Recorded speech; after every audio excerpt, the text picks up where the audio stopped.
Topic snoring. हम खर्राटे क्यों लेते हैं? मैं नहीं खर्राटे लेता, मैं गाता हूं।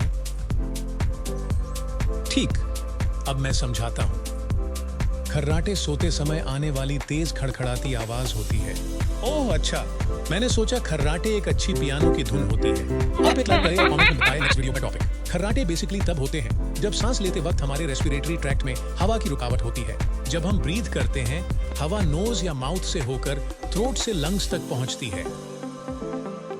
आप एक लाइक करें। ली गई हवा बॉडी के यूविला और सॉफ्ट पैलेट से टकराते हुए जाती है। हालांकि कुछ लोगों में सॉफ्ट पैलेट और यूवुला की एक्सेस ग्रोथ से स्नोरिंग होती है।